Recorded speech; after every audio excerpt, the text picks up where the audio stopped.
Student, आपका बहुत बहुत स्वागत है हमारे चैनल ऑल अबाउट एनसीईआरटी में।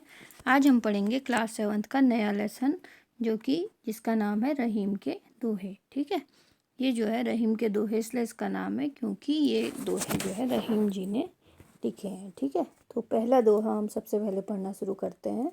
आप लोग ध्यान से पढ़िएगा और जिसने भी हमारे चैनल को अभी तक सब्सक्राइब नहीं किया प्लीज़ चैनल को सब्सक्राइब कर लीजिए ताकि आपको और भी अच्छे अच्छे वीडियो हमारे चैनल के माध्यम से देखने को मिले और आपकी पढ़ाई और अच्छी हो सके। ठीक है, चलिए पहला देखते हैं और चैनल को लाइक और सब्सक्राइब ज़रूर कीजिएगा। फर्स्ट दोहा हम सबसे पहले देखते हैं क्या है। धरती की सी रीत है, शीत घाम और मेह, जैसे परे सो सही रहे त्यों रहीम यह देह। अच्छा, ये लास्ट दोहा है। चलिए हम पहले दोहे से शुरू करते हैं।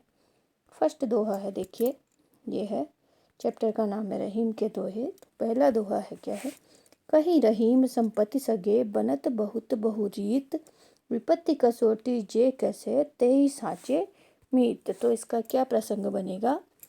इसका प्रसंग ये है कि यह दोहा रहीम जी ने लिखा है, रहीम जी द्वारा लिया गया है और इसमें जो है ये बताया गया है कि सच्चे मित्र की परख जो है विपत्ति में ही होती है। ठीक है, तो इसका अर्थ क्या है, इसका यह भाव इसमें है, मेन इसका जो अर्थ है ये है। तो रहीम क्या कहते हैं, कहीं रहीम संपत्ति सगे, तो कहते हैं कि संपत्ति के लिए तो सभी दोस्त होते हैं, संपत्ति के लिए तो सभी मित्र बन जाते हैं, लेकिन मित्र बनने की रीत बहुत समय से चली आ रही है। लेकिन सच्चे मित्र की पहचान तब होती है, सच्चे मित्र की पहचान तब होती है जो कि हमें दुख के समय साथ दे या विपत्ति के समय जो हमारे साथ खड़ा रहता है वही हमारा सच्चा मित्र है। ठीक है, तो इसका भाव क्या है कि विपत्ति के समय साथ रहने वाला ही हमारा सच्चा मित्र होता है।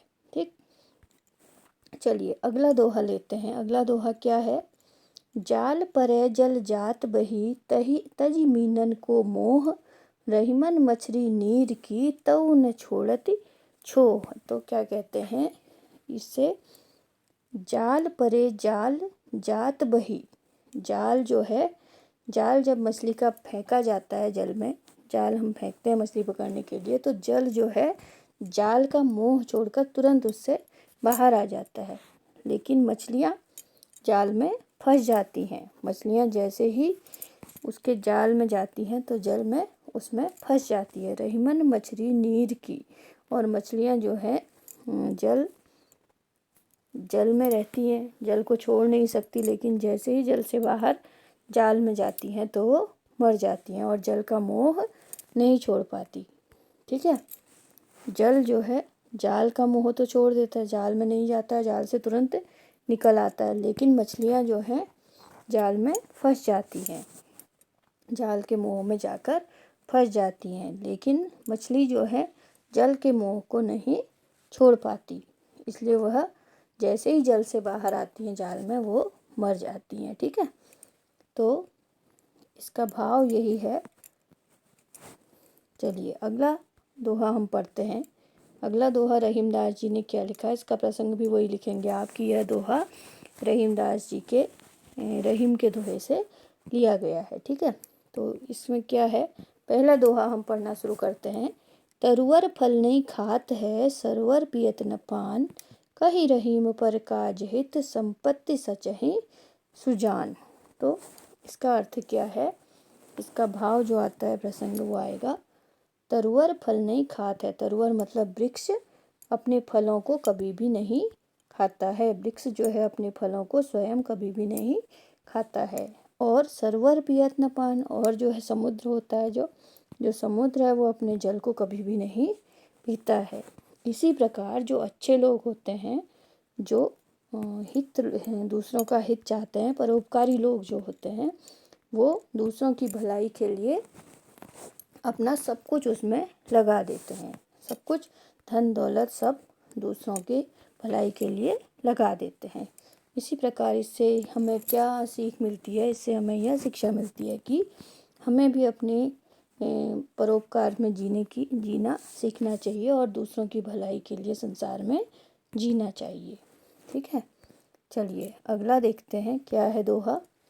थोथे बादर क्वार के ज्यों रहीम घबरात, धनी पुरुष निर्धन भये करे पाछली बात। ठीक है, थोथे बादर क्वार के, तो क्वार के जो ऐसे बादल होते हैं जो खाली गड़गड़ाहट करते हैं, उनसे यह दोहा बनाया गया है, उनसे इसकी तुलना की गई है धनी लोगों की, क्वार के बादलों के समान। जैसे क्वार के बादल जो है खाली गड़गड़ाते हैं, वो बरसते नहीं हैं, उसी प्रकार कहते हैं, रहीमदास जी कहते हैं कि धनी पुरुष निर्धन भये करे पाछली बात। जब निर्धन जो पुरुष होते हैं वो जब धनी हो जाते हैं तो वो उसी प्रकार घमंड करते हैं जिस प्रकार क्वार के बादल गड़गड़ाते हैं। ठीक है, तो डियर स्टूडेंट, आपके समझ में आ गया होगा कि हमें भी कभी भी धनी पुरुषों को घमंड नहीं करना चाहिए, या ऐसे ही जो निर्धन होते हैं वो बाद में धनी हो जाते हैं, इसी प्रकार घमंड की बातें करते हैं जैसे कि वो क्वार के बादल गड़गड़ाते हैं। ठीक है, चलिए अगला दोहा हम पढ़ते हैं।